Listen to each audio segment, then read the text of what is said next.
Bonjour à tous, bienvenue au JESFC 2024. Je suis Julien Mann du CHU de Limoges et nous allons avoir le plaisir avec Catherine Sportouche de la clinique du Millénaire à Montpellier de discuter des insuffisances mitrales primaires et secondaires.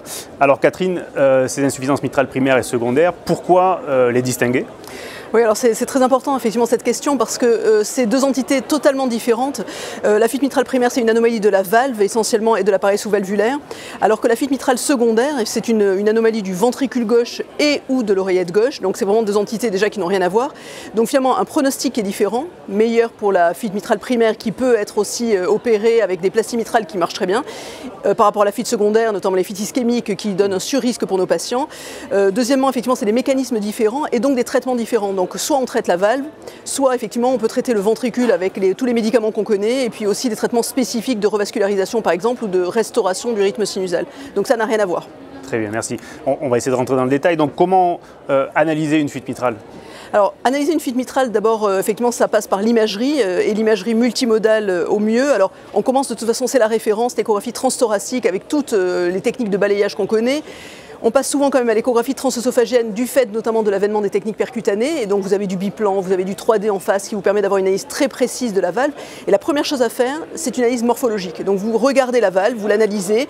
Est-ce qu'il y a des perforations? Est-ce qu'il y a des clefts? Est-ce qu'il y a un prolapsus, etc. Donc déjà, l'aspect morphologique, est-ce qu'elle est épaissie, est-ce qu'elle est redondante, etc.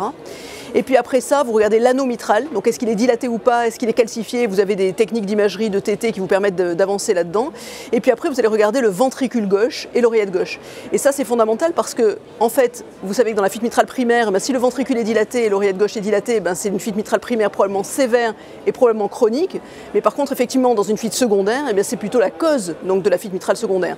Donc là, ça devient problématique. Effectivement, on va regarder si on a une fuite ventriculaire ou une fuite de l'oreillette, fuite atriale. On va en reparler, je crois. Très bien, et donc ces éléments, classification, primaire, secondaire, ces éléments d'imagerie également, en quoi ils peuvent être utiles pour la prise en charge des patients et pour la décision à prendre à la fin ? Oui, en fait, cette analyse précise en échographie, vraiment segmentaire, pas à pas, est capitale parce qu'on peut avoir des mécanismes mixtes extrêmement complexes et il faut pouvoir traiter ces patients. Et pour traiter ces patients, notamment chirurgicalement, même par plastie mitrale et aussi pour des techniques percutanées, on sait que quand on a des mécanismes mixtes, ça devient compliqué. On sait que quand on a un prolapsus extrêmement étendu, la réparation est plus complexe. Quand on a des calcifications, quand on a un anneau très dilaté, c'est problématique. Quand on a une valve redondante avec un risque de SAM sur un petit ventricule gauche, c'est problématique, ou quand vous avez une valve très restrictive, vous ne pourrez pas la réparer normalement, ou pour les mitraclips, quand vous avez une valve effectivement, qui risque d'être sténosante, avec un gros prolapsus ou des calcifications, ça pose problème. Donc vous devez faire une analyse extrêmement précise de votre valve pour donner les informations au chirurgien ou au cathétériseur et savoir quelle est la bonne technique thérapeutique.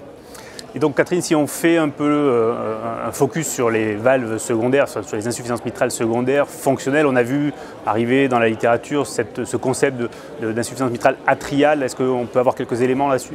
Oui, alors la fuite mitrale secondaire, comme le dit certains papiers, il n'y a pas une fuite mitrale secondaire, mais il y en a plusieurs. D'abord parce que la fuite mitrale, ça peut être un reflet de la déchéance myocardique ou parce qu'elle peut participer à la progression de la fuite mitrale et la dysfonction du ventricule gauche. Et donc c'est ça ce qui est problématique. Et vous avez d'abord des fuites mitrales dites ventriculaires fonctionnelles où vraiment il y a une altération de la fonction ventriculaire gauche, un gros remodelage du ventricule gauche. Et là vous avez des fuites sévères et ça répond mieux au traitement médical. Ou alors vous avez des fuites ischémiques. Alors le ventricule gauche est moins hypokinétique, mais vous avez des anomalies segmentaires avec des fuites qui sont plutôt excentrées. Et là on se pose la question de la revascularisation, peut-être du mitraclip et le traitement médical marche moins bien. Et donc ces fameuses fuites atriales, mitrales qui sont maintenant évoquées avec des mécanismes différents, soit de défaut de coaptation, soit de recul de la valve postérieure, et qui sont associés à une dilatation de l'oreillette gauche, un anneau très dilaté et un aplatissement de la valve dans un contexte de fibrillation auriculaire, peut-être même d'amylose, qui est une nouvelle entité et pour l'instant qu'on sait traiter par la restauration du rythme sinusal. Il y a peut-être d'autres traitements, mais par exemple les techniques percutanées n'ont pas été évaluées. Merci beaucoup. Et donc si on essaie de retenir deux points majeurs dans ce que l'on vient de discuter, finalement c'est la place prépondérante de l'imagerie multimodale, nécessairement aussi du 3D à terme, et donc finalement de l'intégration de tous ces éléments et de la discussion avec la Heart Team pour la prise en charge de ces patients, ça semble assez essentiel.